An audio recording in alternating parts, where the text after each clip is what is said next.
There is nothing beautiful about the body discovering it has been abandoned. There is nothing poetic about counting the seconds between lightning and thunder because you need to know how far away the worst thing is. Tonight, the worst thing is 6 weeks gone. Tonight, the worst thing still has a coffee cup beside my sink, chipped along the rim, stained brown at the bottom, waiting for a mouth that has already decided it will never be thirsty here again. I should have thrown it away. I should have packed every trace of you into a cardboard box, sealed it with enough tape to keep the past from breathing, and carried it to the curb. But grief makes archaeologists of us. We kneel before ordinary things and call them sacred because someone we loved once touched them. A receipt, a shirt, a half-empty bottle of shampoo, your coffee cup. God, your coffee cup. As if ceramic can remember a person. As if the handle is still warm from the last morning you stood in my kitchen, already halfway out the door. You left long before you left. I know that now. I know goodbye does not always arrive wearing its own name. Sometimes goodbye looks like turning your face toward the wall. Sometimes it sounds like, I'm just tired. Sometimes it kisses you on the forehead, so you will not notice it has stopped kissing your mouth. Sometimes it keeps sleeping beside you because leaving takes courage, and some people would rather make a home feel haunted than admit they no longer live there. I watched your taillights disappear at the end of the street. 2 red wounds the darkness swallowed without chewing. And I stood there, trying to understand how someone can take so much without carrying a single box. You took your hands. You took your name. You took every future I had been quietly setting the table for. But you left your shadow in every room. For weeks, I stepped around it as if it were broken glass. For weeks, I apologized to the silence for making too much noise. For weeks, I kept the porch light on, not because I believed you were coming home, because some part of me had not yet learned the difference between hope and self-abandonment. Listen, I am not angry because you could not love me forever. Forever is a country most of us cannot find on a map. I am angry because you saw me building a home inside your promises and never told me the ground was rented.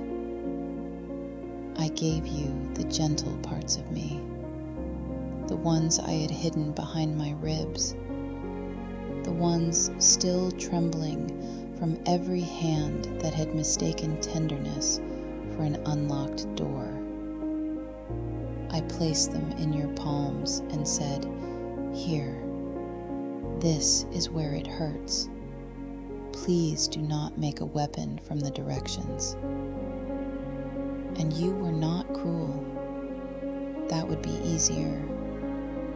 Cruelty leaves bruises we can point to.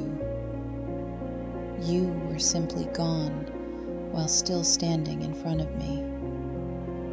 You were a locked door, insisting you were shelter. You were a man already driving away who kept asking me to enjoy the view. And I tried. God, I tried. I called your distance independence. I called your silence peace. I called every night you did not reach for me a difficult season. I turned every warning into weather because I thought love meant learning how to stand in the rain without asking why the person beside you was holding the umbrella only over himself. But I was not foolish for loving you. Do you hear me? I was not foolish. I was not weak. I was not too much. My heart was not a burden because you did not know how to carry anything you could not put down the moment it became heavy. There should be no shame in having believed someone. The shame belongs to the lie, not to the ears that trusted it. The shame belongs to the empty promise, not to the hands that began building beneath it. So tonight, I will let the rain come down. I will not call it cleansing. Not yet. Some storms do not wash us clean.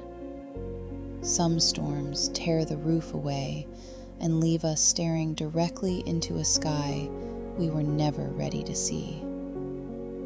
But maybe that is where healing begins. Not in pretending the house survived, not in painting over the watermarks, not in thanking the hurricane for teaching us how strong the foundation was. Maybe healing begins when we stop calling destruction a lesson and simply admit it hurt. You hurt me. I loved you. You left. I am still here. I am still here. I am still here. And maybe mercy is not forgiveness. Maybe mercy is taking your coffee cup out of my kitchen. Maybe freedom is carrying it into the yard at sunrise when the rain has softened the earth and the clouds are beginning to loosen their grip on the morning. Maybe I will fill that cup with soil. Maybe I will press one small seed into the darkness, not because I need everything to become beautiful, not because pain must grow flowers to prove it had a purpose, but because I want to remember that burial and planting can look exactly the same from above. You have to wait to learn which one you have done. So I will wait. I will water the soil. I will stop asking the empty road to explain where you went. I will stop confusing your return with my rescue. I will stop standing at the window like a lighthouse for someone who chose the storm.